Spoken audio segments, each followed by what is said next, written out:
regular meeting of the council on April 19th. I just mentioned that the request has been made to film the meeting, and so if anyone doesn't wish to appear on film, just be aware of the location on the camera. So with that, I ask for a motion to approve the agenda, please. Councilor White, Councilor Laria, all in favor? It's carried. One set of minutes there to adopt.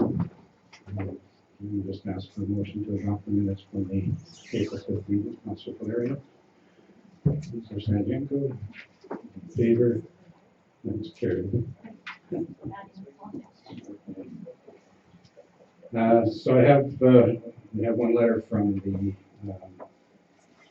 Public Works Association of British Columbia asking us to make a proclamation with respect to National Public Works Week, which I will read. And I'll just, before doing that, just mention that public works is it's an expression that doesn't maybe carry a lot with it, but quite frankly, the work that all of our staff that are involved in some fashion with public works is what keeps our town going.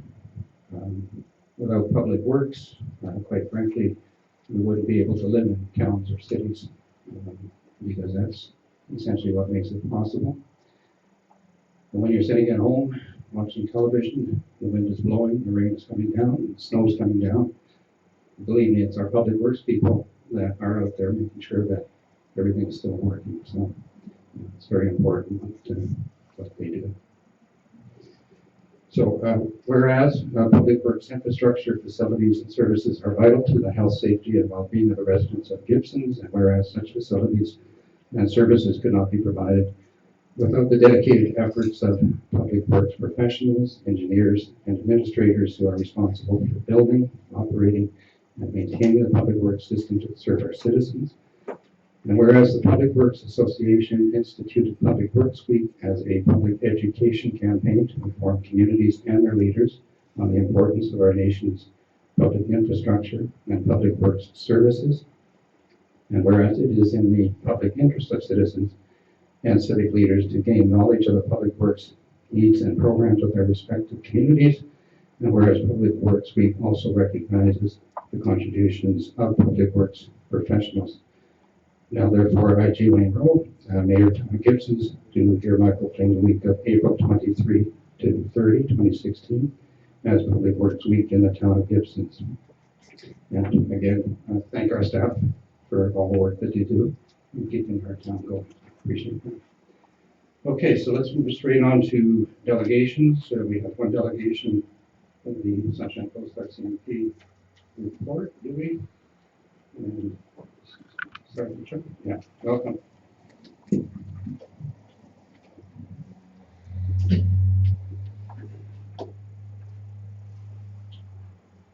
With respect to the town of Gibsons, according to statistics, overall from this past quarter, from January to maybe into March, in comparison to last year, our calls have dropped by 17%.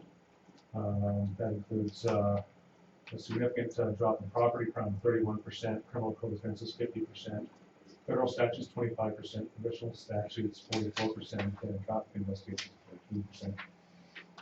14%. We did see an increase in bylaw infractions. Of the property crime, many of these are attributed to an increase in theft from motor vehicles and break and enters. With respect to our criminal code investigations, last year we had one person that was the same subject of several breach files. We've also had some issues with causing disturbance either by liquor act files and intoxicating public, consumed in public, and those dropped off significantly in the last year.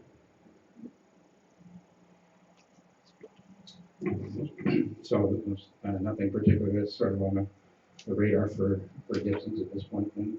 At this point, no. I mean, we're continuing on. We're preparing for the summer at this point, so we're going to shift our focus a bit with respect to how we conduct our foot patrols and where where we don't have our members frequent beach parties and getting high um, places where we're going to have a higher quality. And just by visibility alone, going to beaches, going to picking the times of days where we attend, making our focus on crime reduction perspective, curfew checks on prolific offenders, and liquor funds checks as well, just to make sure that we increase the population that those that are visible and go around. Again, to increase with our traffic enforcement. Yeah, and certainly it's a conversation we've had with staff several times about visibility and how important that is, that people know that you're around and about. Earlier today, we were looking at a request for some financial assistance to do with Sunshine Coast Community Services, but a specific program that they were looking at instituting has to do with, I'll call it mediation of neighbor disputes. And they've indicated that peace circles, but it indicated that the detachment perhaps was also interested in collaborating with abusers and had complaints of that nature. Is that something that you've detected as well, or not so much? Well, we do detect several of these issues, and it's normally not one complaint. These are issues that continue and ongoing, but it's all across the coast. And I wouldn't say that they're frequent, but when they do happen, the complaints take up a lot of our resources. We are limited in what we can do other than criminal or try to mediate it. But again, our resources for something that is basically a conflict, whether it be a property conflict, just the way the neighbors treat each other.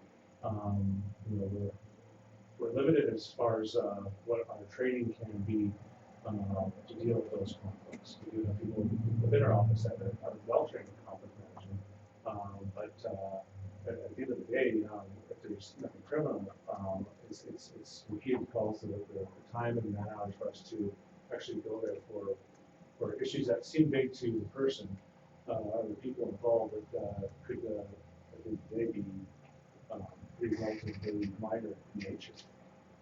Yeah, and in my own business, we see that as well, and it's a struggle because you're right. Often it's not criminal matter as such, and it's something that's just kind of escalated. So, personally, I'm very encouraged by this potential project, and I hope I hope they get the word out and get some people trained and make that available to community members, so one doesn't use up your resources on something that really is a non-criminal matter. We definitely would find great value in something like that. Mm-hmm. Any other questions or comments? Thank you for taking the time to come down and speak to us. Appreciate it. Okay, so you have a second delegation with respect to the Sunshine Coast playing field.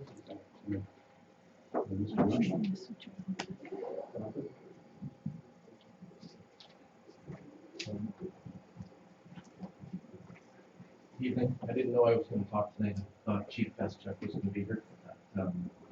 He is at a funeral in Canada. So,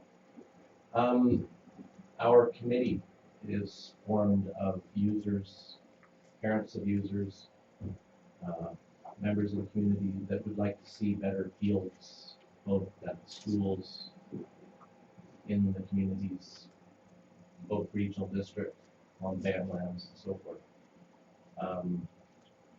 What I'm here to ask is that council helps support us in uncovering stones to which will help us negotiate through getting better fields, both with the school districts and certainly with Brothers Park.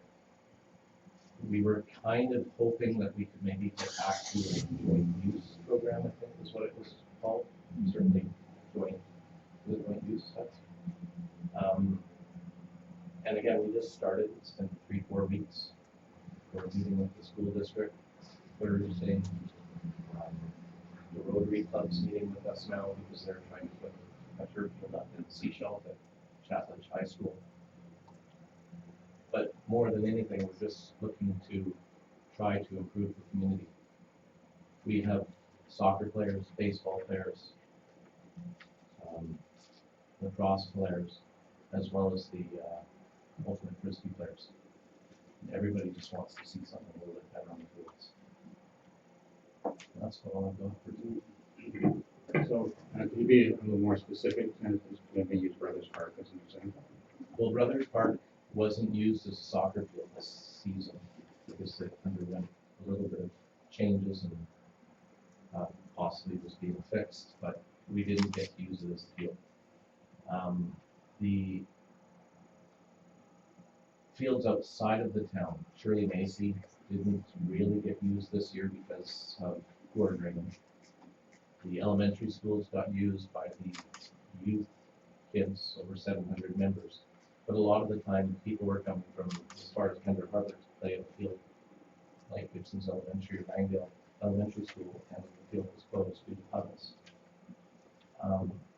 We're seeing huge declines in numbers of kids in soccer, and it's frustration from parents, frustration from kids. Middle of the day on a Saturday, showing up at a field with your kid and being told you gotta go home, gets frustrated time and time again. Brothers Park, in our estimation, mine anyways, would be better left as not a soccer facility at this point. And we'd rather see the funds that maybe would go into that field, directed to other fields that would be better used. We have a number of fields on the coast, and we're just spreading all of our resources around all of the fields instead of just focusing on the ones that need it the most and that could maybe be better. And certainly the schools are one spot to definitely start with on that. And the school district is hopefully going to support that as well.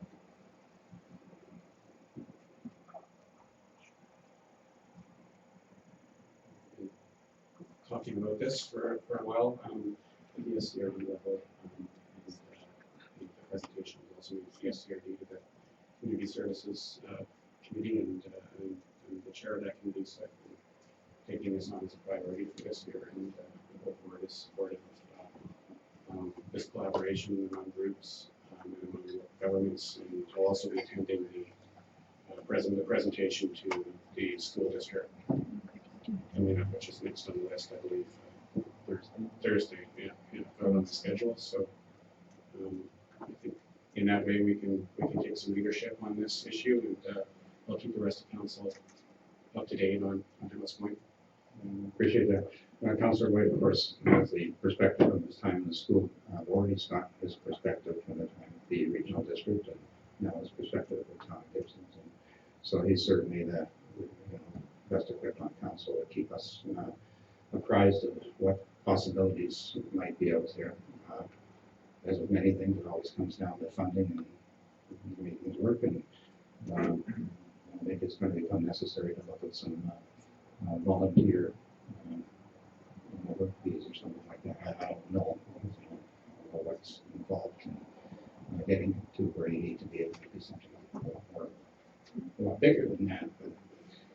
But you're taking the right steps and bringing it to each of the governments, and hopefully something will begin to shape up for you. So certainly soccer is a very important activity because it's one in which many children can participate regardless of sort of finances. It's not as expensive as some other activities, so it's important to try to make sure we keep these activities resources available to them for these groups. So thank you for coming, Grant. Thank you. Appreciate it. Okay, one further delegation, Gibsons and District Volunteer Fire Department Chief Michael. Hi, Rob.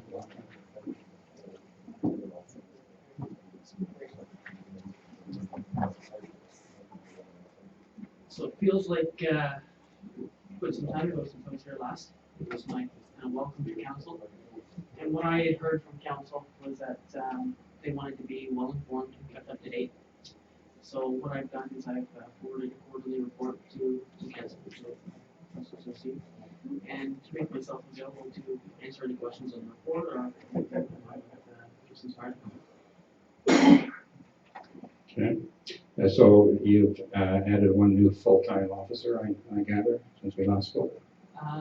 Or is it a replacement? That's a replacement. So we had a maintenance technician, and we've replaced with a second fire prevention officer, so a restructuring of sorts. Okay, and I gather from your report that you're still kind of working out how the maintenance is going to be sort of dealt with. Yeah, that's a little bit of a struggle right now, but my staff's been very helpful in trying to get some of the priority projects taken care of. We did a massive spring cleaning. We did some testing of our fire hose, which was actually quite time consuming and hadn't been done in quite some time. And we were able to get rid of some hose that wouldn't have stood up to some pressures that we require. So a good save and safety aspect there. Okay. Can you just tell me a little bit about the turnout gear situation? I sort of read what's here, but just kind of fill me in a bit. Okay. The turnout gear that we have, it's got a shelf life of roughly 10 years. And what most other departments on the Sunshine Coast have done is they've budgeted for 2 to 6 sets a year, depending on their size, to keep in a replacement schedule.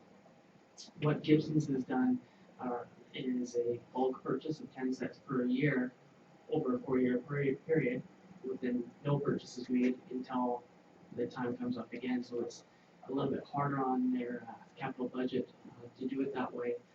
So I've looked very closely at the process that's being used and some efficiencies that we can create. So we have had an additional 10 sets approved for 2016, which will bring our certified gear back up to 30. But we're going to start transitioning to a per year basis, similar to other departments, to make it a more consistent budget impact. And these will involve lighter tanks, right? That is actually something. So the turnout gear is the clothing that we wear, yeah. And the SCBA will be budget proposal for next year. So Chief Stevens had set up some funding for 2018, and I'm trying to push that a year earlier. So I'm sure some members will be happy to see that. Every member will be happy to see that. Speaking of members, it looks like your recruiting has been fairly successful. It was extremely successful, and we were very concerned. Within a couple of weeks, we had lost one of our recruits, and it's inevitable that happens. And we were saddened to see that member leave, as he came to us with some experience and some training, and less than a month later, he returned. So we were very happy to see him come back. He moved away for work, didn't find success that he thought he would, and came back, and he joined right up the same week he came back. So so far, a very diverse group, different skill sets, which I think are very complementary of each other. And, so far, a tremendous group to welcome aboard.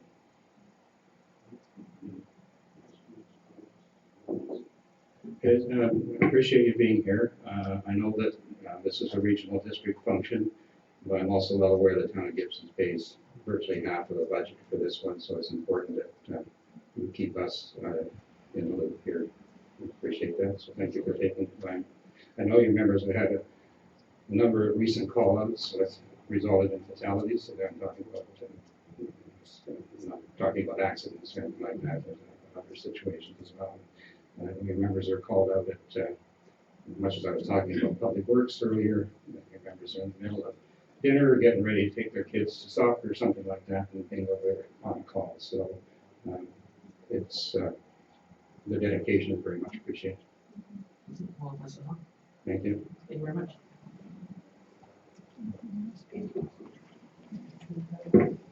Any inquiries at this point? Have we other opportunities? Wendy, go talk to Grant Marshall on your way out there.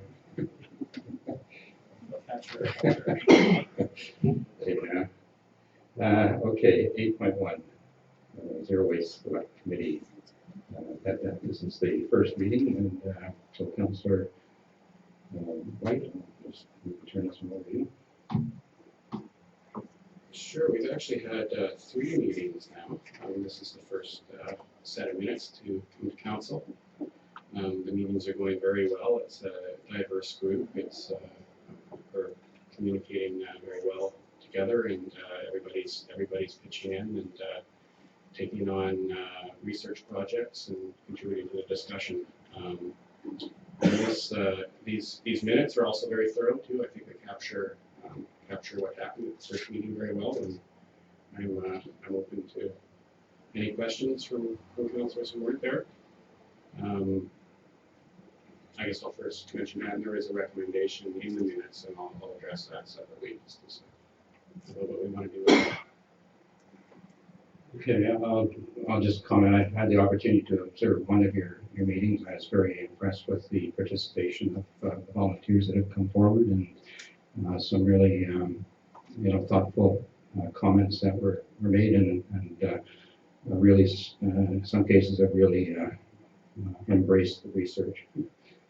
Especially at last meeting, I know it will come up at a future set of minutes, but I was amazed by the number of sort of potential facilities that have been identified within the area that where various recycling and so on can take place. It was quite amazing. So, yes. Yeah, that's the community assets inventory which we're working on, and that's referred to on page 4 of these minutes, where we started the work on that, and it's just been building and building up.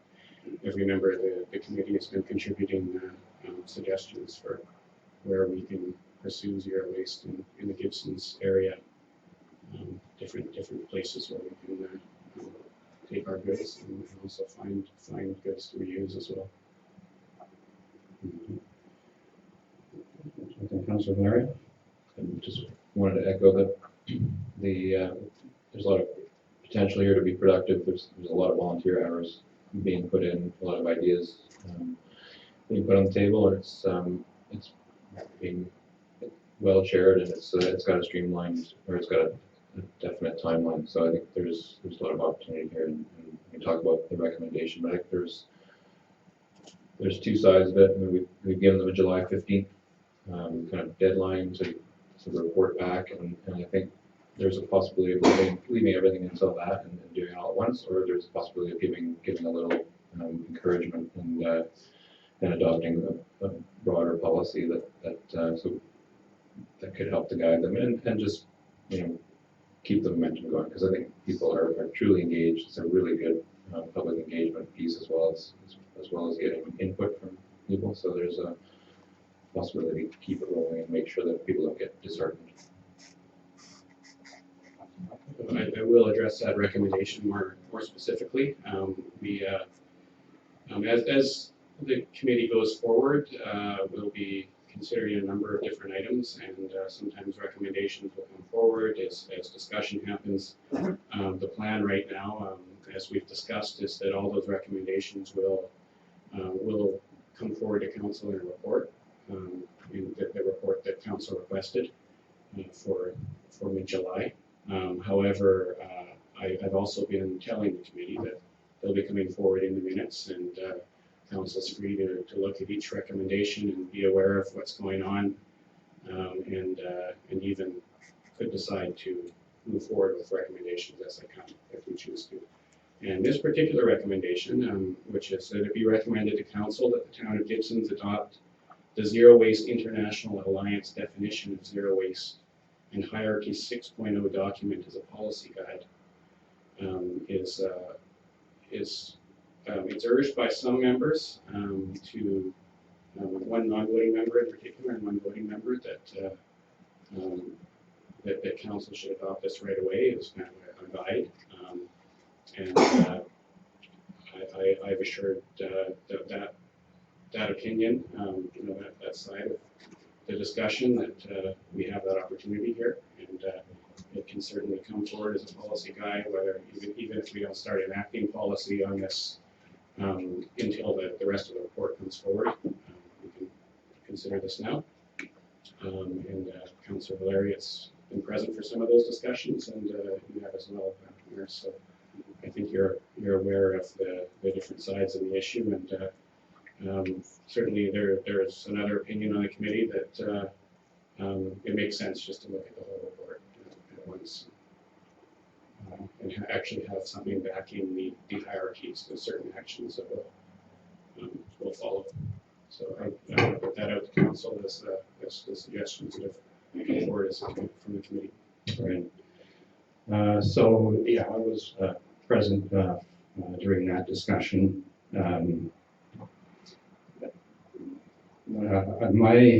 My leaning is to stick with the terms of reference, which was to ask for an interim report, not the final report, the interim report in July. When I think back to the days of Gospel Rock, we used to, a committee would go off and they had a meeting and we'd end up with a recommendation that went to council, and then 3 months later there'd be something else that came forward. And it really got sort of messed up, quite frankly, because recommendations were being considered independently at different stages. And so I would personally prefer that we stick with one report, because otherwise we end up with potential recommendations at each meeting. And you could end up adopting a recommendation only to find out that it's, doesn't work out for the next one 2 months later. I would really like to put at rest the angst that I heard from 1 or 2 members, that they should not feel that if council doesn't adopt this recommendation tonight, but leaves it as part of the interim report, which should be here in a couple of months, they should not feel that that is in any way a rejection of what's being put forward here. I think the objectives that the strategic objectives that have been set out by this council make it very clear that we're moving in a zero waste direction, and just sort of the fine tuning of the wording needs to be perhaps addressed. I know that there was some talk in that meeting about getting down to sort of a simple statement, which is different from what's here, but something that would resonate with the public. So I will say that for myself, I think there's just on principle, I think it's best to work with one consolidated report so that you've got everything there. But having said that, I'm not hung up necessarily on that. I just want to make those observations. Anybody else want to speak on this?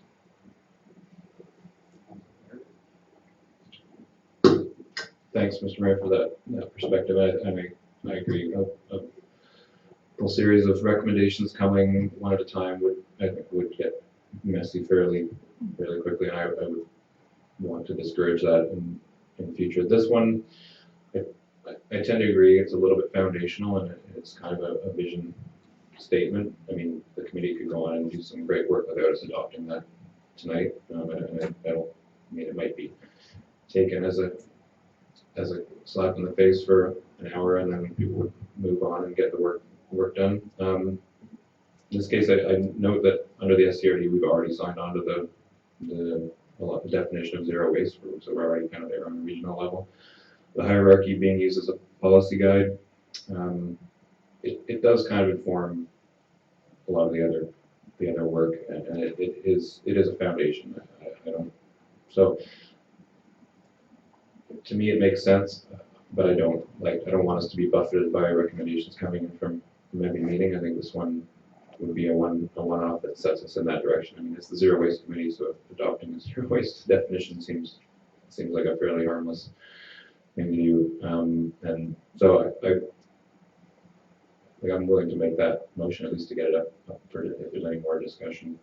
But I don't see a lot of risk in it, and I see it as potentially helping people to move forward, knowing that at least we're all on the same playing field, so to speak.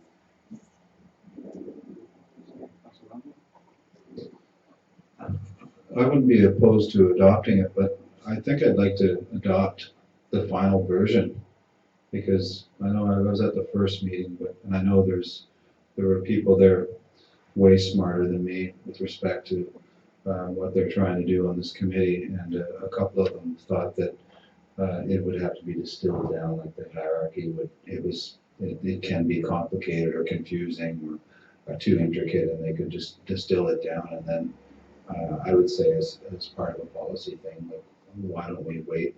I'm not sure how close they are or when it's going to get done, but I'd kind of like to see the final version for the committee before adopting it. That's just my 2 cents. Yeah, that's a fair, I think all, everything we've heard, a fair comments on this issue. I do want to point out that the wording is that it be a policy guide, so it wouldn't actually be, the thinking is it wouldn't actually become council policy necessarily, but it would help to guide probably more accessible wording to the public that the committee's working on recommending.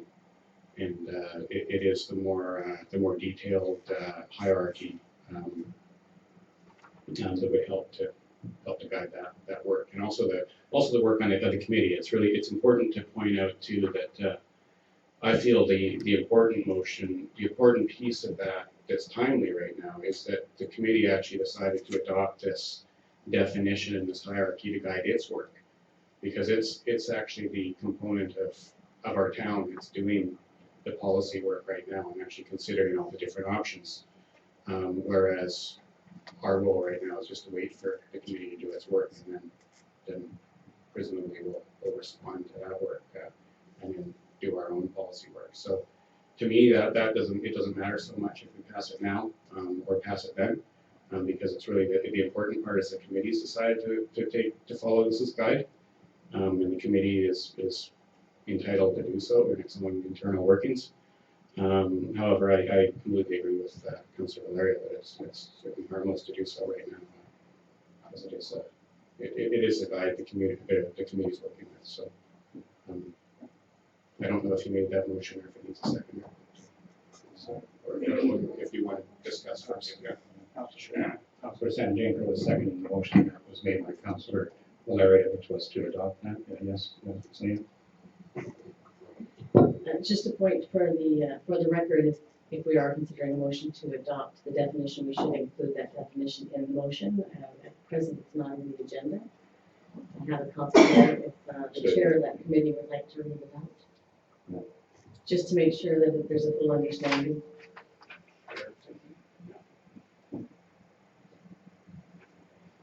I'll read the definition.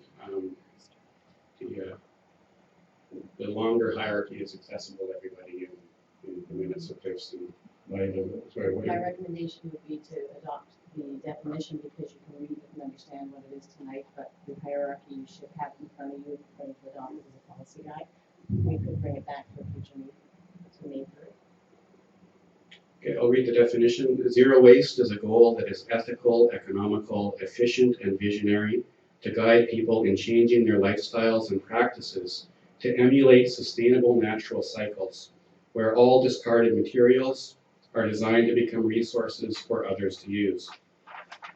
Zero waste means designing and managing products and processes to systematically avoid and eliminate the volume and toxicity of waste and materials, conserve and recover all resources, and not burn or bury them. Implementing zero waste will eliminate all discharges to land, water, or air that are a threat to planetary, human, animal, or plant health. And that's the Zero Waste International definition. Now that's the definition, right? And so I think, Selena, what you're saying is that this, what we're seeing here goes a bit further and refers to a hierarchy as well, which is a different thing. Am I following you? Councillor White can probably speak to it better than I can, or Councillor Valeria, but the hierarchy is a very extensive technical document. I think it's probably 6 pages long.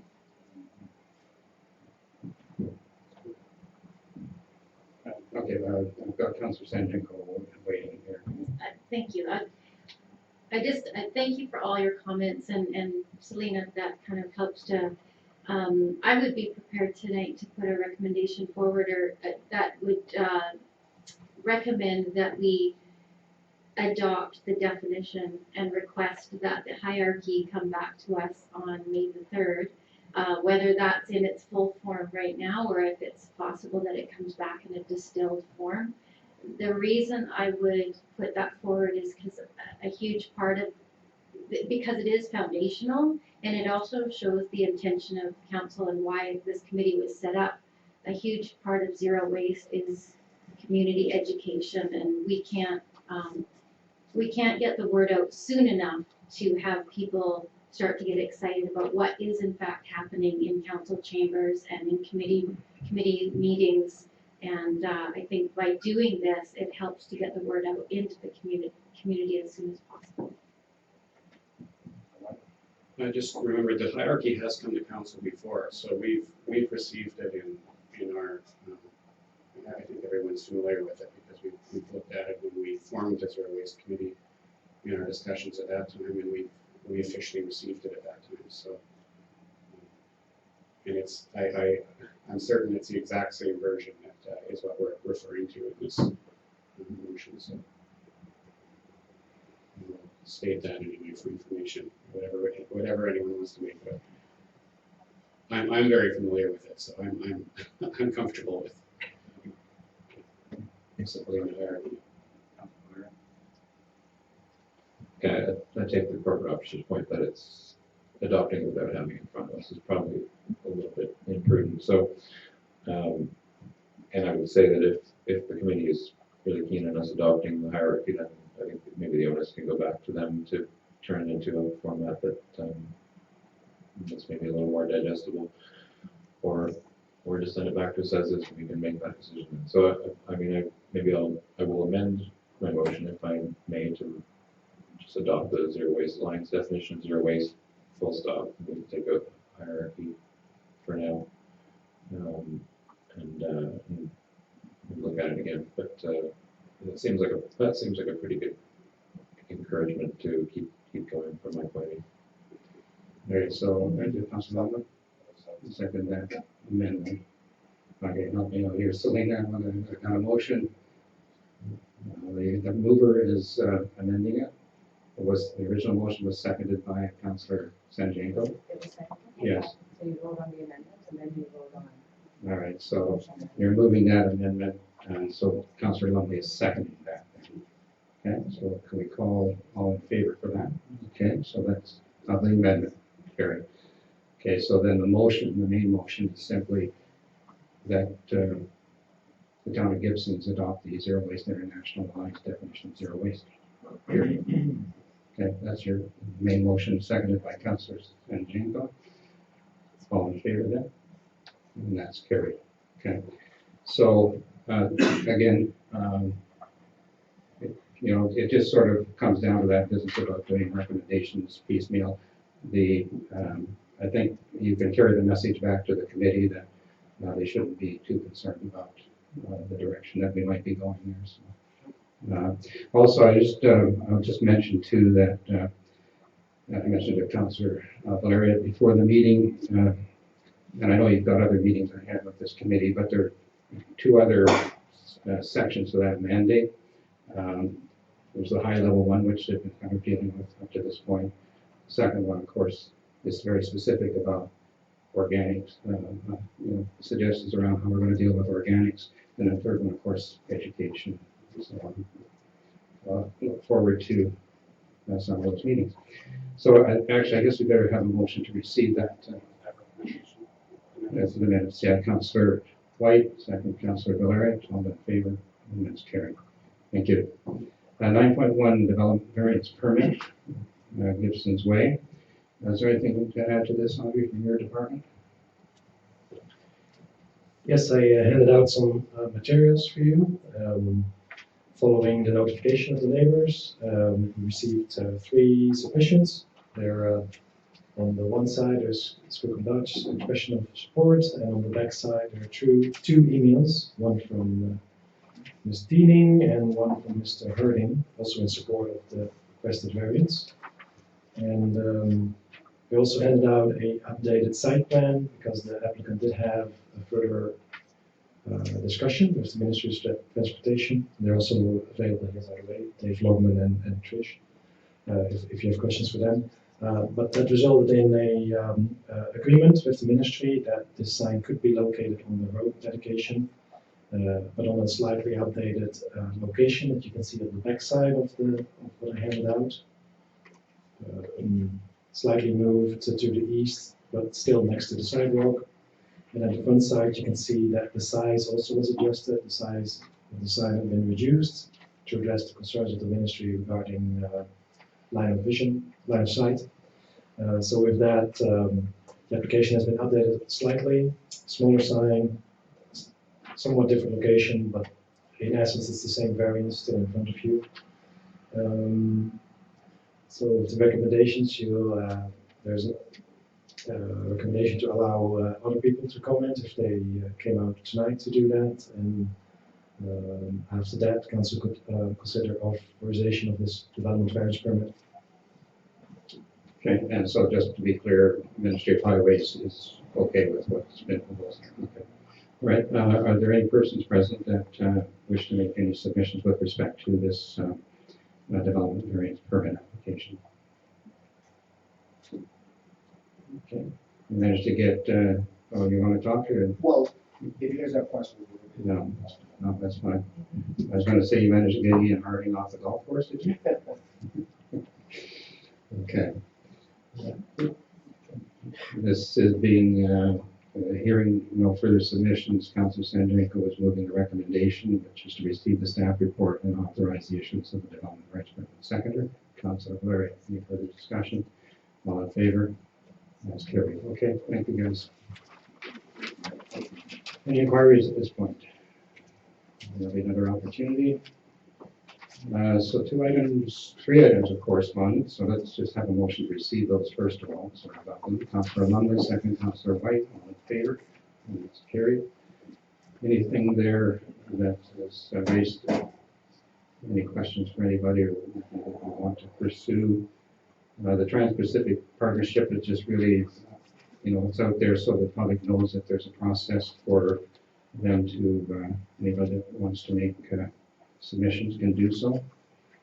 Water Sustainability Act now in force. I know that there's been some criticisms of it, and I'm sure over time there'll be amendments to it, but it's a big step forward for a piece of legislation that was, if I recall, almost 100 years old or something prior to that. I guess it affects us a bit here in the town too, or do we already have to get permits for our wells? We already have to, or we have to now? We have to know. Yeah. Yeah, that's what I figured, so that impacts us as well.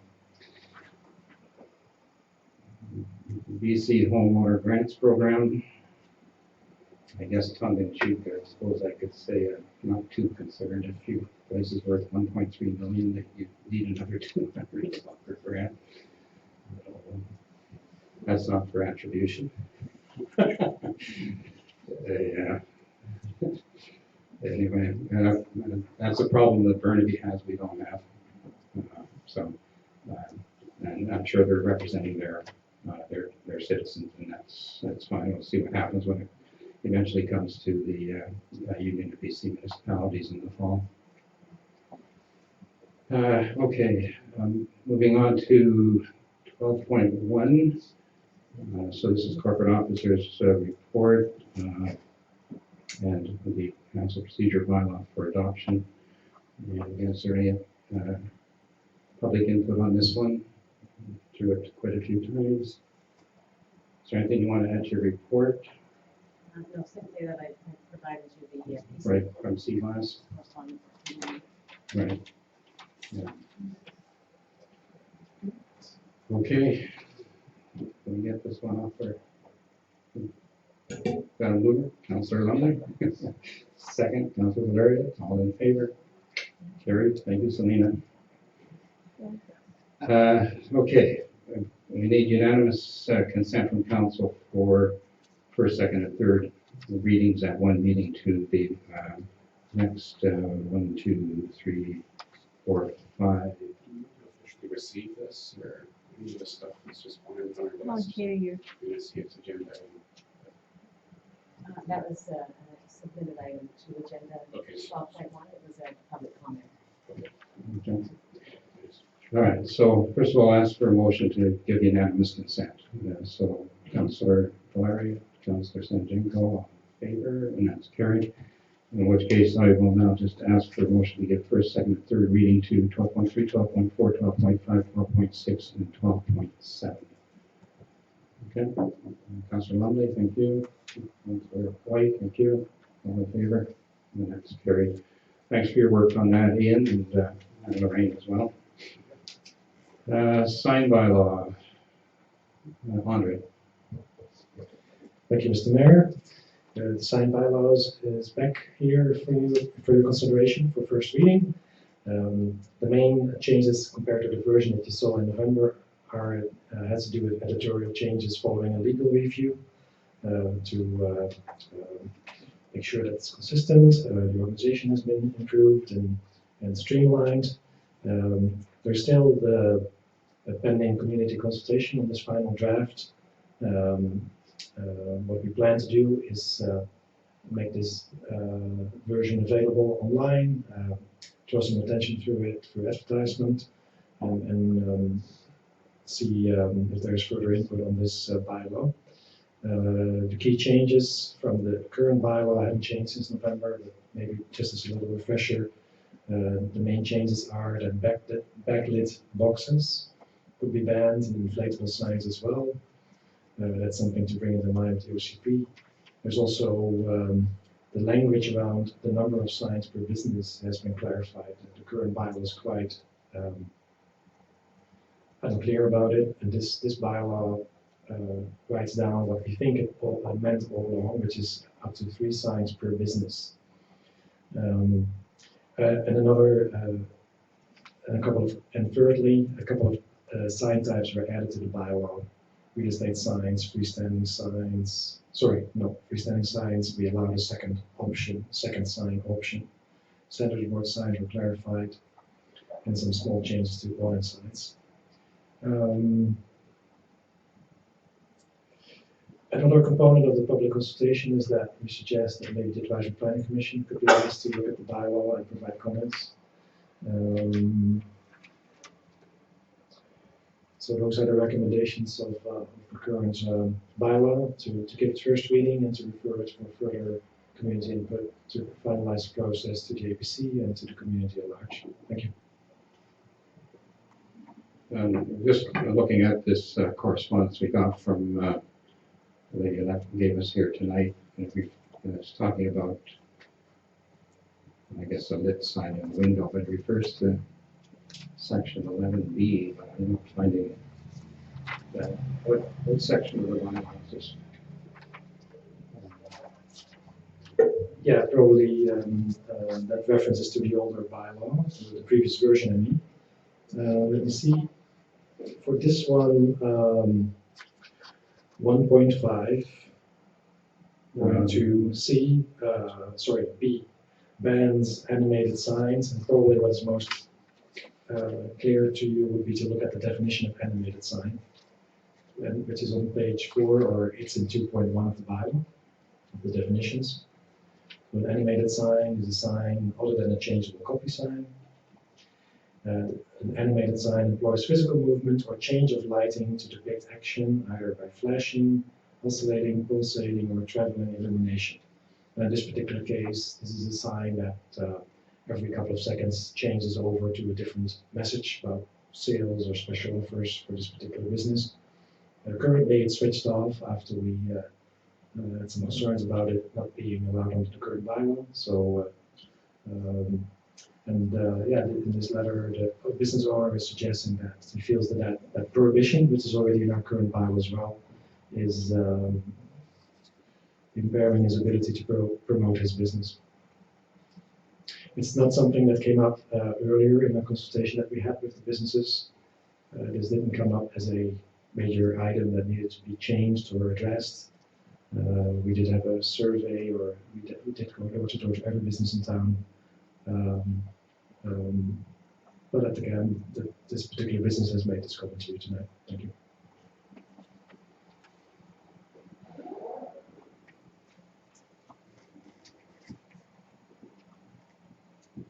Yeah, so this is the only thing you've heard about, or heard from the public so far on this one submission.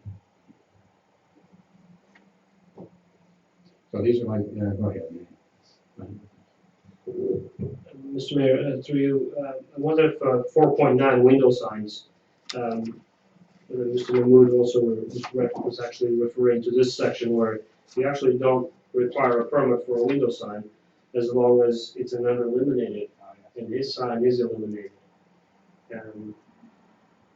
There's a general limit of 0.5 square meters. But that's some other question of size, assuming it meets his sign, but the issue is that his sign is an illuminated sign.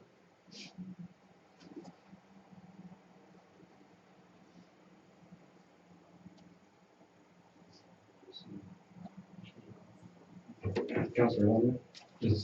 Yeah, is it like a ticker sign? Is that like what we're talking? I'm just trying to like imagine like what the sign is. Is it like a constant moving illuminated like?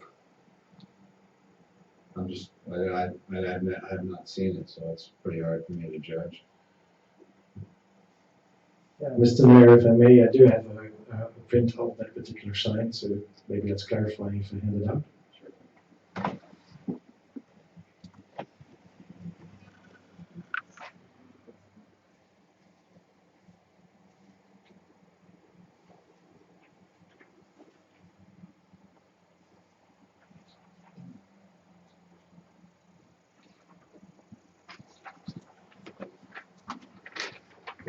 I'll hold it up for the public just in case, but so this is a sign of around 1.5 to maybe 2 by 4 feet. It has LED lighting, and it shows messages. In this case, it says ideal brand, but it's actually just changing, so it's actually 2 messages combined. But and so this is a message board type sign. It doesn't. In this case, the text doesn't scroll. I think it just changes over to a new message every couple of seconds, and that's the type of sign that we believe under the current bylaw has been banned for a long time. It's a bit different from the open sign. We also have open signs that have lighting. Those are generally allowed, even though technically I'm just noticing that 4.9 says non-illuminated signs, so that could be updated. But this is what we call an animated sign, slightly different type of sign, and that's it's a discussion, I guess, with this particular owner. The concern could be, or I'm guessing has been, that that type of sign is more flashy and more distracting, perhaps, for traffic. Anyways, that's the background of it. Thank you. Right, so under this bylaw that we're looking at here, then if that sign, I was going to say if that sign were not illuminated, it wouldn't require a permit, but actually I think it probably has to even be further qualified in that it could only be showing store hours or whether the store is open or closed. It shouldn't, it ought not to be something more than that. I don't know if it's an issue. I'm just trying to figure this one out.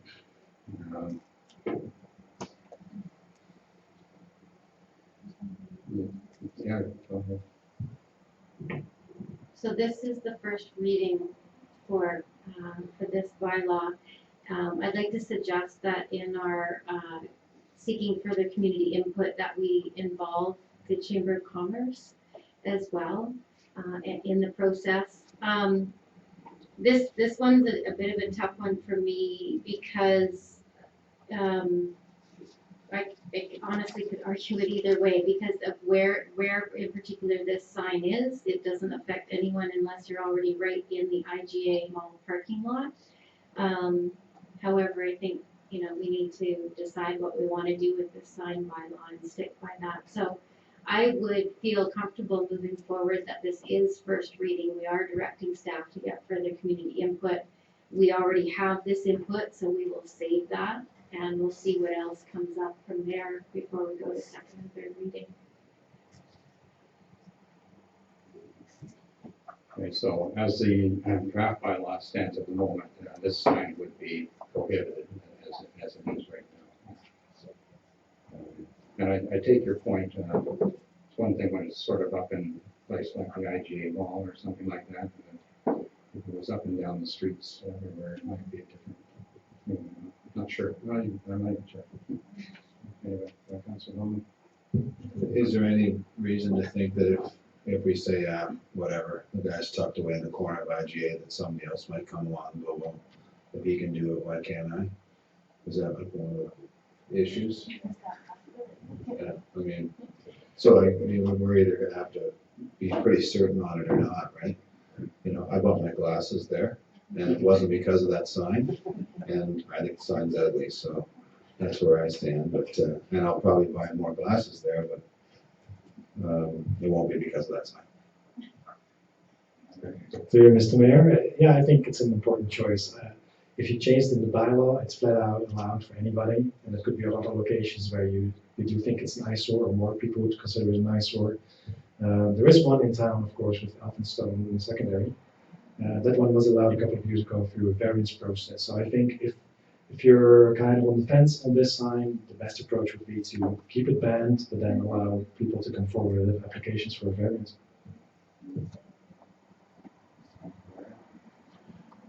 That all sound, excuse me, that all sounds good to me. I need to take this opportunity to beat my drum about election signs. Last time we talked about this, we said it would be looking at the election bylaw.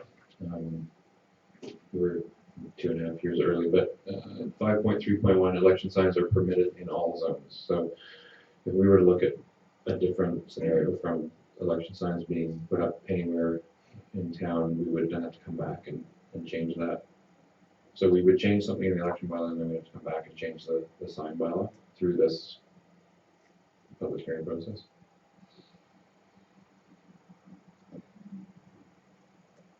So I don't think it's not a public hearing process, the sign bylaw, is it? No. Yeah, no, so we don't, it's not a, yeah, we wouldn't be caught by that.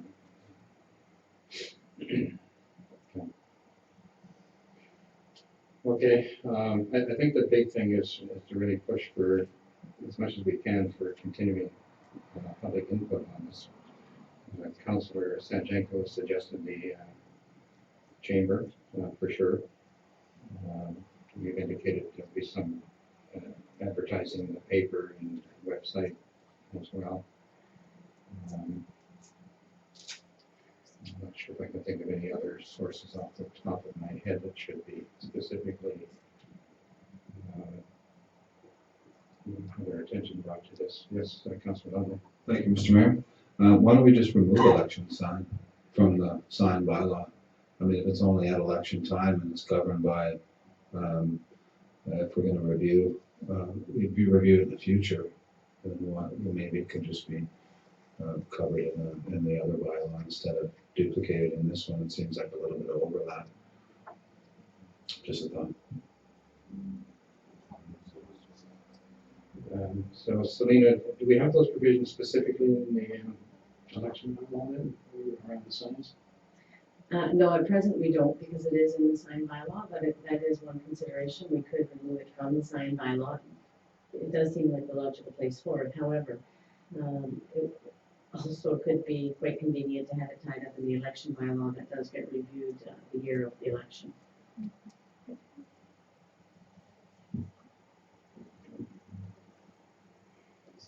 Yeah, Councillor Ware. I'll make that motion. Thanks for that suggestion, Councillor Lumley. That would be removal of 5.3.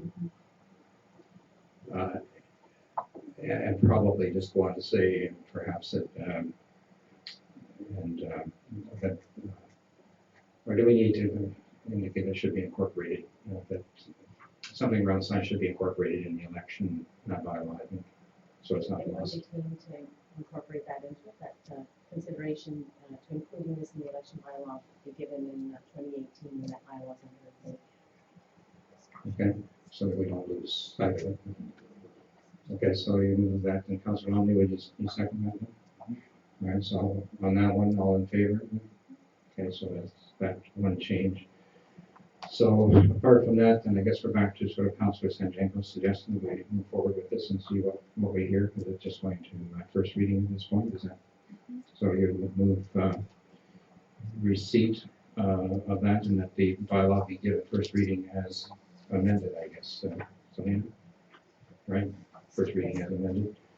And then the staff forward the bylaw to the advisory planning commission and seek the input. So, okay, so that's your motion. Then Councillor Sanjanko, second Councillor Valeria. All in favor there? That's carried. Okay, thank you, Andre, for your work on that. Okay, 12.9 is the rates, fees, and charges amendment bylaw, just to get first reading to some of those changes. And just ask for motion, Councillor Valeria, Councillor Sanjanko, all in favor, and that's carried. 12.10, smoking control bylaw. Andre, are you speaking to this? Yes, thank you, Mr. Mayor. This bylaw in a draft form was discussed on March the 1st. It's part of cooperation with the Vancouver Coastal Health based on a collaboration agreement that was agreed to a couple of years ago. This bylaw would prohibit smoking, including e-cigarettes, in part of public places, including beach trails and outdoor patios. Some changes and follow-up on the discussion of March 1st is that we looked at the distance again at the discussion with Vancouver Coastal Health and looked at other communities, and we're suggesting to take a distance of 7.5 meter from doors, windows, and air intakes. It's a bit more than in the current Tobacco Act, the Provincial Act, but it's a commonly used distance. Vancouver Coastal Health, I should mention that Bonnie Van Kovnet was hoping to be here today, but she couldn't make it, so she sends her regrets. She said there is more and more research and evidence that it should be perhaps a larger distance, but at this point we decided to suggest to you the 7.5 because it is commonly used in some other communities. With regards to signage requirements for businesses, there were signage requirements for businesses in the original draft. We removed them following some concerns from some of you about requiring too much signage perhaps in town. And there are still the signage requirements for businesses under the Tobacco Act, but that's more to do with the sales, I believe. With regards to the patios, there is an exemption or an exception in there for existing liquor primary licenses, so that would cover grandma's or the Blackfish pub. So those outdoor patios could still be, it's up to the owners, but they could still smoke there. Let me see. So with those updates, the bylaw is in front of you for further review and recommended for first and second readings. In the meantime, Shisha was also looking at this. Haven't done any readings on the bylaw just yet. Understand they're also interested to see where we are going with this bylaw. So I'll follow up with them after today's meeting. With that, the bylaw is in front of you for your consideration and maybe for a discussion. Thank you. Thank you, Mr. Mayor. My question would be the 7.5 meters from municipal or parks. I wondered what the like the sea path is that considered?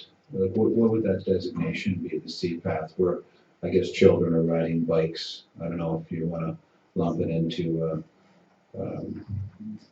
the not necessarily like 3.1, I guess. I don't know, or if it's town property. Would you lump it into that? Would it be part of 3.2 or public recreation? Like, I'm just trying to imagine if people are smoking on an outdoor patio that's adjacent to a public, like the sea path, and you're saying, well, people at grandma's on the outside patio can smoke on the patio. It's definitely within 7.5 meters of the sea path. So if somebody or a child is riding their bike past there and inhaling secondhand smoke, I would have like some concern about that. Anyway, that's one of my comments.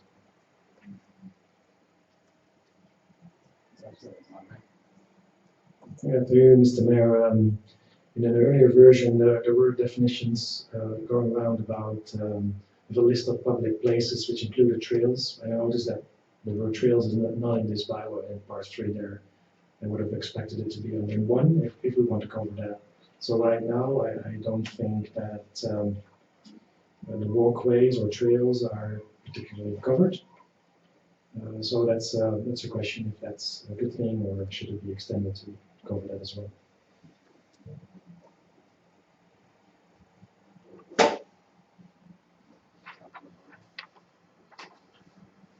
But setting aside, I mean, I appreciate Vancouver Coastal Health bringing this to us from a public health point of view, but setting aside all that, I mean, just this morning, hearing about forest fires caused by humans in North BC in April, which is pretty early. My closest example is the English Trail. It just doesn't make any sense to me that we would allow smoking in a forest that, if it caught on fire, would be a loss to the town for a generation or two. So I would like, add that to looking at part 3, which is really, a whole bunch of different playground, playing fields, swimming beach, food concession. If other persons are present, to me, that's just way more complex than it needs to be. To me, what would make sense would just be a full ban on smoking in parks. And I recognize there's an enforcement issue, and that's something that we would have to deal with. But we don't always enforce our speed limits, but that's not a good reason for not having them. So to me, this just seems too convoluted. From my point of view, the definition of parks says real property owned by the town used for park and recreation purposes. To me, that says that would include a trail, but I would just like to see this simplified, and I think we'd be in good company in terms of a full parks smoking ban. To me, the two things really don't mix. Whether there's an event on or not, if you're sitting on a blanket next to somebody in Wine Garden Park, I think you should be able to be free from secondhand smoke. So I'd like to gauge council's support for simplifying this part 3.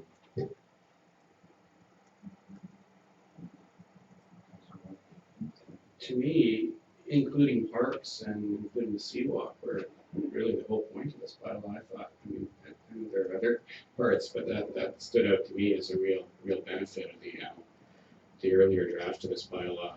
And I remember asking the same question that Councillor Lumley did the last time we brought it, but different wording, different perspective, but about the seawalk, and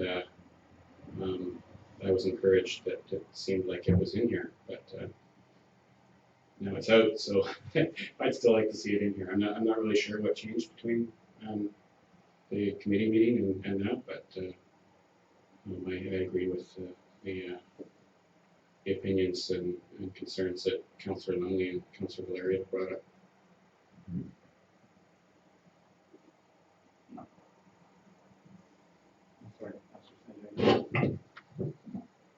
I definitely support Councillor Valeria's thought, and I think it's important to simplify part 3, although I don't think it would hurt to actually lay out that does include trails and the seawalk to in our definition.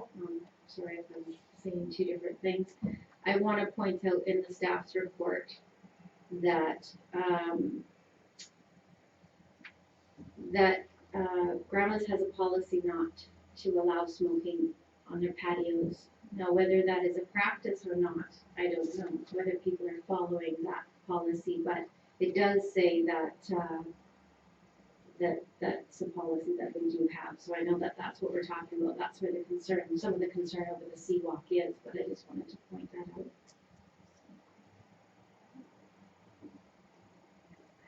Yes, my head just keeps going around, just trying to think of, what ifs, and so on. And I guess when I think about it, really, what this bylaw is intended to do is kind of make a statement. I think we all recognize that we really don't have the resources to strictly police it. Although I do note in the report that Certification Vancouver Coastal Health was going to be responsible for some part of that, although I'm not sure how far that goes, quite frankly. So, and you know, and if I want to get really technical, I think about the seawalk, and I think, actually, I don't think that's town property. That's provincial jurisdiction. So you start getting into splitting hairs.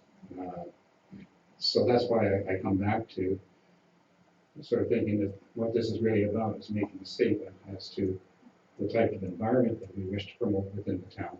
And so from that perspective, I probably could support sort of the broader statement that's being proposed by Councillor Valeria, and recognizing that we're just really trying to message that to people. And, you know, obviously there will be perhaps some flagrant violations that may need to be addressed in certain areas, but particularly around, you know, buildings and so on. But, so, and this is very important that this one also get fairly broad dissemination along with the sign bylaw too, so that we can start hearing from people in case there is something that we're not, not ready to take into consideration. So, you know, if I look at it from that perspective, I can sort of support that. It's basically indicating the type of environment that we'd like to have here. So what would that be, that specific change look like then, Councillor Marriott? Thanks, Mr. Mayor. I think it would be fairly simple to just trim out a whole bunch of words. We can leave in children's play equipment, playground, playing field, swimming beach, food concession, picnic area, skateboard park, and then number 2 would just, and 2 and 3 combined would just read any part of a park or other town property that is being used, or that is used for public recreation. Is that, that's too broad, staff, or somebody let me know, but town property used for public recreation, trails. Nobody's having recreation here, so everybody can smoke in the town hall. Sorry. You could include the CPAF by just saying town, or, I mean, it could be any property owned by anyone. I mean, if, you know, somebody might own another piece of property that uses, or, but if the town doesn't technically own the CPAF, I would just like to see no smoking on the CPAF, that's all. And hey, I've got people that leave my establishment and go out there and smoke on the CPAF. I wish they didn't, but they do, so it'd be nice to somehow lump that in there too. Yeah, I really only raise that just to sort of identify that you can get as sort of jurisdictional issues if you really want to get technical about it, and that's why I come back to really we're trying to make a statement, and it pretty much, I agree, needs to be somewhat blanket, because you get out of Weingarten Park and sort of think, okay, I can smoke down there, but I can't smoke 2 feet up or something. So I think most people nowadays do try to respect that. They're cognizant of it. Yes, Andrew?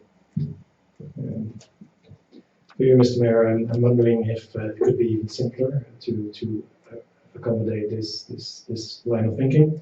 I'm wondering if 1 and 2 could be struck out altogether, and instead a number 1 would say a person must not smoke in or within 7.5 meters of parks, public beaches, and public walkways. It's very broad. I think it will cover the seawalk, it will cover any public beaches, it will cover parks, including any grounds that may hold playgrounds, playing fields, concession areas, etc. So I would say not in or within 7.5 meters of parks, public beaches, and public walkways.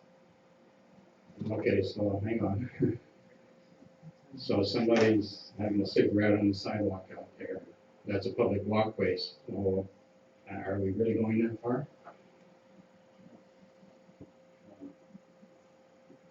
You think that might be just be a bridge too far? Councillor White? 7.5 meters, within 7.5 meters of the sidewalk too. So it's not just Yeah.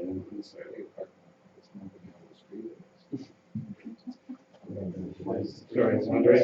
Yeah, no, good point, Mr. Mayor, thank you. I would be fine, I think Councillor Valero had some suggestions, they could be included now, also, or we could also look at this definition later, or hold off on the first and second reading at this point. Either way would work for us, I think for staff, gives us a bit more time to think things through and come up with proper wording perhaps.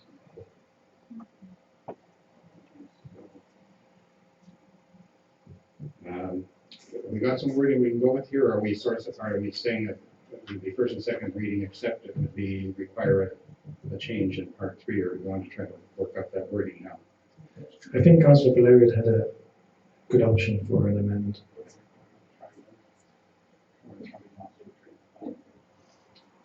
And going back to, I mean, you had it, it's public walkways, we could just call it public trails. Seawalk would probably qualify as a trail, English trail would be a trail. I agree, I mean, we probably need to be incremental about this, and banning smoking on sidewalks and roads is probably pushing it, maybe in 5 years, but, I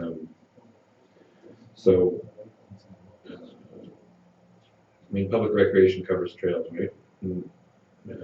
Town property used for public recreation is, we get into, I mean, I guess people recreate on the roads and the sidewalks. Why don't we just go with Director Planning's language, call it public parks, public beaches, and public trails on town property. Just within the town. Within the town. And then just leave it. So let's reword that precisely then, what that part 3 will read. A person must not smoke in or within 7.5 meters of Parks, public beaches, and public trails. All right. Public parks, public. Yes, that would be item 1, and then I would keep number 3 and just renumber that number 2. So that you would keep the one that says the grounds of any town building used for public recreation as well, over and above what Councillor Valero just proposed. Okay. No, it doesn't, probably helps to reinforce them. Because it would be an and, so it's in addition to. Yes, me? I believe the new amendment would exclude the Holland lands because they're not a park or a beach or a trail. So the Holland lands that we sit on, all of the grassed areas, so that would be excluded from the bylaw. Oh, I think that's why number 3 needs to stay in. That would cover that off, I think.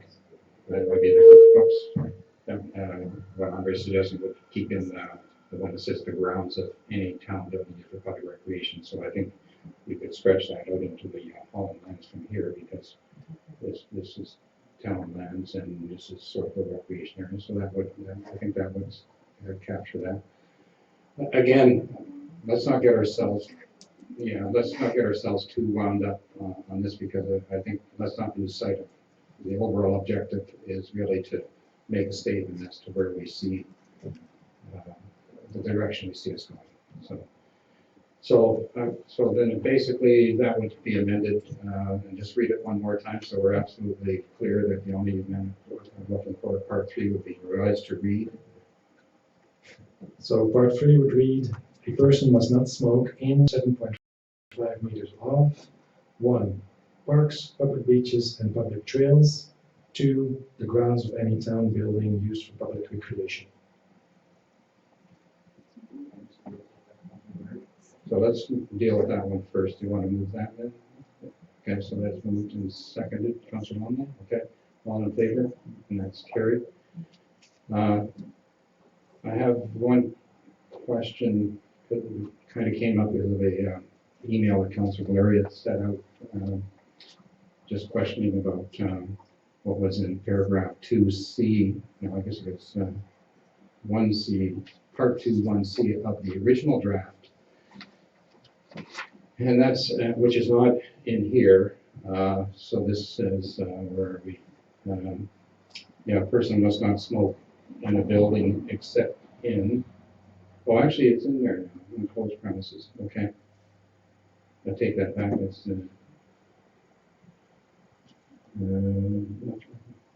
think that was the one that was in your email. Yes, Andre.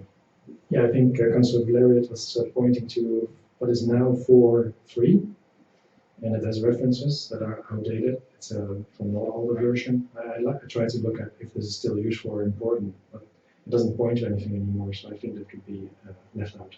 This bylaw. So Right. that would be part 4, item 3. Okay. Councilor Blariot? So I'm reading part 2, again, in light of the discussion of grandfathering patios. And I agreed with other councillors who weren't really comfortable with the idea of grandfathering.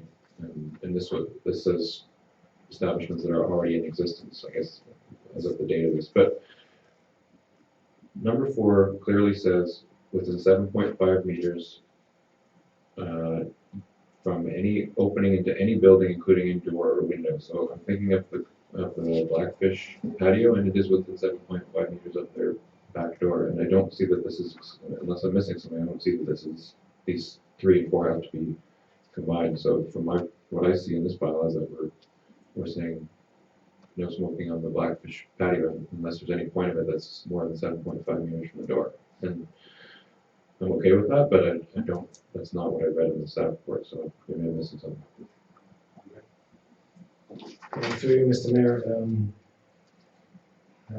yeah, it would be good to get that clarified because that's not how it's intended. I think under part 2, number 3, it says that a person does not smoke. Number 3, in or within 7.5 meters of the perimeter of an outdoor customer service area, except outdoor customer service areas for liquor primary licensed establishments that are already in existence and operation. So I take that to be that in this case, that particular patio would be exempted that way. But if that's not clear, then I need to look at that wording, see if that can be clarified. Or if council would like to make sure that that's not the case, then it's easy to delete that last bit and it becomes more clear. Thank you. I mean, from my point of view, why suspend 7.5 meters is a public health issue, so that the smoke doesn't drift indoors and people don't have to breathe it. So why would we suspend that for one business? I'd say if you really want to have a smoking patio, then you have to build it more than 7.5 meters away from your doorway, and I mean, that's maybe unfortunate, but that's 7.5 meters is something we've chosen for every other location. So I think maybe there's something to be said if it's only one and people won't go there if they don't. But again, it's this vision for the town, and suspending it to me doesn't make any sense because smoke will still drift indoors in the same way as it would if it was 7.5 meters from this door and the other door. And again, we're talking about first reading here, so I'm willing to support some consistency among businesses, and if an argument comes forward saying that one particular place is really important to vary from that consistency, then we've got time to listen to it. So I support where Ms. Flores coming from, where we were at, I think, in the committee as well. So that would mean the elimination of sub 3, is that what we're talking about? Andre? Mr. Mayor, I think the last bit of part 2, item 3 would be deleted. So it would stop at in or within 7.5 meters of the perimeter of an outdoor customer service area. That would be it. So the except section part of this clause would be removed. That's what's being suggested. So if that's the case, then I think, assuming that that's adopted here or moved forward, then I think the Blackfish has to be specifically sent a copy of this draft and ask for their submissions.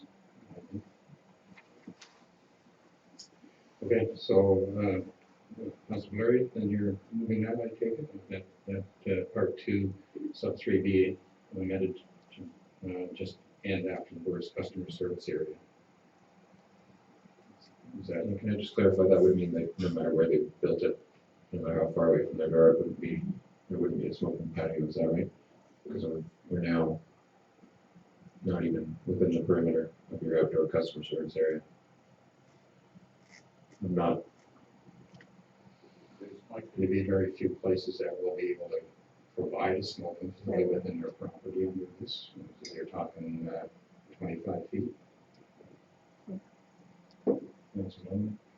Yeah, again, I'm gonna revert back to, Mr. Mayor, your comments, and that it's like, I guess this is gonna be like our ideal. People aren't allowed to smoke within 3 meters of an open doorway now, and they do.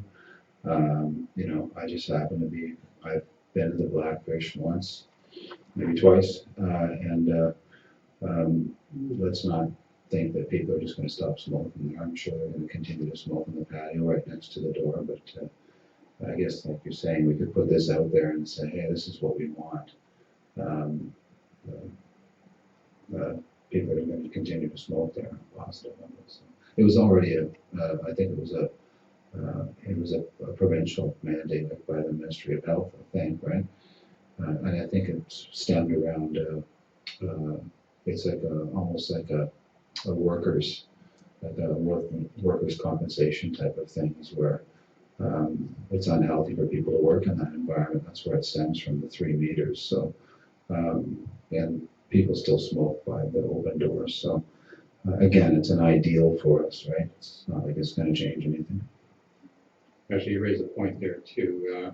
I wonder, is there some provincial legislation that would supersede this in that pubs have been actually specifically permitted to have these smoking patios? And you may not have an answer to that now, that's fine. There may not be any. I'm just, now that Councillor Longley mentions that, it just occurred to me. Mr. Mayor, the provincial legislation is silent on the outdoor patios. All right, so it's Councillor Byron, is that the amendment you're proposing here?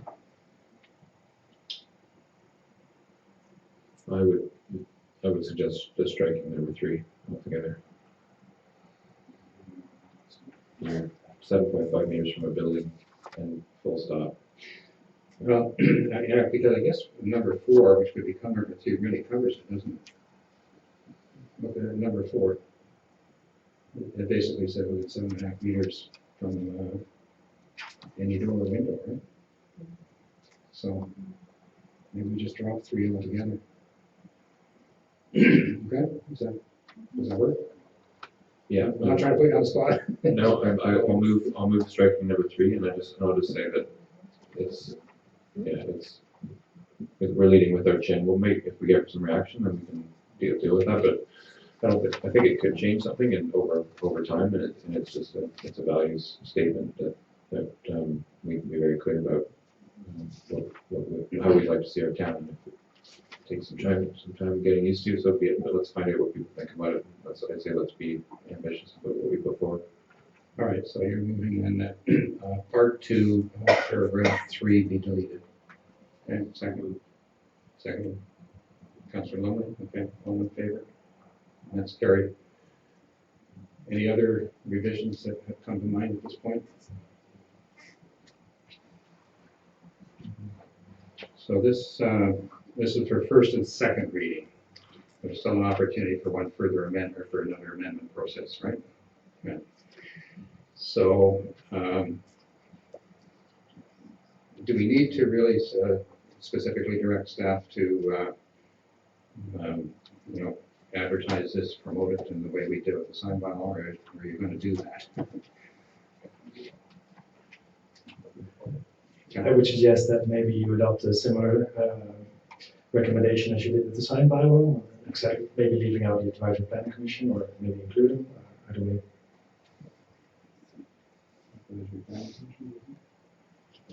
Yeah. Had one item on their agenda. Yeah, okay. Yeah, that's fine, okay. But I think you should specifically bring some of these discussions to their attention that we were struggling with as well. Okay, so the motion would be what Sarah to receive the report, and give first and second reading as amended, and then forward the bylaw to the Advisory Planning Commission, seek community input through newspaper advertisement and website update, and specifically notify Blackfish. I think they need to be specifically notified because it, one that affects directly immediately. Okay. No? Well, should we be notify the Grammars as well, even though we know Sure. that they don't, Yeah. technically, I think those are the two names. You know something we don't know? You know, Andre, you look like you had that, you look like you had sort of cat caught a mouse or something there, so that's. Okay, all right, notify Blackfish and Gramus Pub specifically of the proposed bylaw, okay? Are we good with that? Okay, you're moving that? Okay, second, Councilor Gloria, all in favor? Carries, thank you. Oh, yeah, okay, 12.11, so this was the public hearing earlier this evening. So I just ask for a motion to get third reading. Councilor White, Councilor Valeria, all in favor, that's carried. Any inquiries? Okay, oh, Sean? I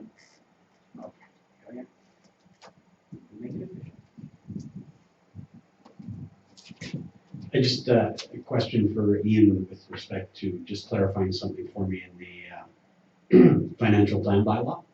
Because you talk about continuing the downward trend of the business rate multiplier, but don't actually mention what it is for 2016. Could you tell me, please? The rate for 2016 is 2.7956, I believe, or 78, which is down from the previous year. The previous year's was 2.82. So again, we've continued that. I think it's upwards of about a 10-year trend of reducing our business tax multiple. Can I call it 2.8, please? Yes, you could. Thank you. Thanks, Sean. Okay, Councilor Forster and Councilor Lundy, anything you want to add? Yeah, quickly, I attended the Gibsons Landing Harbor Authority board meeting. And I'd like to report that two of the members had a meeting with Pamela Goldsmith-Jones regarding future plans for expansion and funding thereof. They continue to work on this and do a diligent job. I'd also like to publicly thank Gibsons Recycling and Reuse It Center because the cost of crab, for me, it went up to like $18.50 a pound. I promptly took out my live tanks and replaced them with a banquette, and I took it up there, and I met. I don't know if I might have told you, but somebody was up there from the fish hatchery, and so now they have our tanks, and they're gonna try raising sea urchin in these live tanks that I had. So and I gave them all the coral and all the filters and everything. So they were pretty psyched about it because it's a non-profit thing. So I thought, immediately like reuse it, and that was a large item. It was a very costly thing. So I'd like to thank Barb and Buddy for hanging in there. I know he's threatened to quit 10,000 times, but anyway, I just wanted to publicly thank him. That's it. Yeah, I was a bit concerned when you started out talking about crabs and then I got to Gibson Cycling. I thought maybe you were buying your crabs from up there or something. Yeah, that's sort of something. Just want to give a little acknowledgement to the Gibsons Chamber of Commerce. I think they'll be coming in to do their quarterly report soon, if I'm not mistaken, but they've been doing some great outreach. They recently, a few members of their board, a few directors, attended a big conference in Vancouver, a national law conference, and I was just happy to see the booth that they took. the volunteers that got involved, and it was just being there to answer questions if anyone stopped by about Gibsons, and they talked to people from the legal profession from all across Canada, and I understand their next step is to potentially do some focused fan tours for business folks, for people who might be interested in actually bring people over to the coast and do a little bit of a dog and pony show around the coast. So I do appreciate the work that's being done in terms of outreach. Thank you. Councillor White, you've been busy? Yeah, I'm getting tired just looking at my report of activities. I included a couple more informal observations to share with people too this time around. I've got a couple of updates I just wanted to highlight as well. I'll put them in written form in the future report. But I participated in the Gibsons Creek cleanup this weekend, and there were probably it was a very very kind of loose announcement of just a community member, a relatively new community member who was concerned about all the garbage that was thrown in the creek, and a lot of old car parts and really difficult to move items were there, and wanted to do something about it. So put up signs, and about a dozen people showed up to help clean up. So it's just that alone is a real testament to our community. And the volunteer who started it was really impressed and thankful about the response she got. But also, I want to take the opportunity to thank our staff too, because our staff participated in collecting everything at the end. There was a huge pile of junk which was left and cleaned out of the creek and the ravine area, and our staff came and took it away within a day or two, I think. I think there was a bit of a lag, so people were actually phoning our office anyway, saying, "What's this garbage doing here?" Somebody dumped it all on the side of the road. But, Right beside the Welcome to Gibson sign. yeah, right beside the Welcome to Gibson sign. But Very apt people. yeah, but actually, prior to people complaining, our staff had already agreed to it. That was part of the deal. The arrangement was that Wendy in the Parks Department handled that. So it was a really magnificent contribution, I also attended the most recent APC meeting, which just happened last week.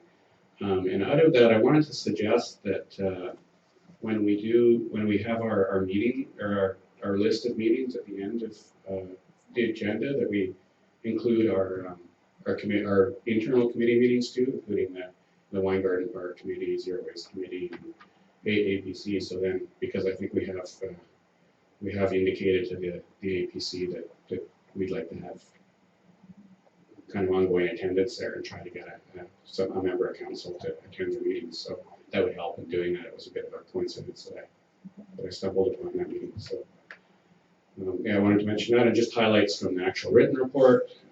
Since our procedure bylaw hasn't passed yet, or have, is it kicked in for tonight though? You were asleep.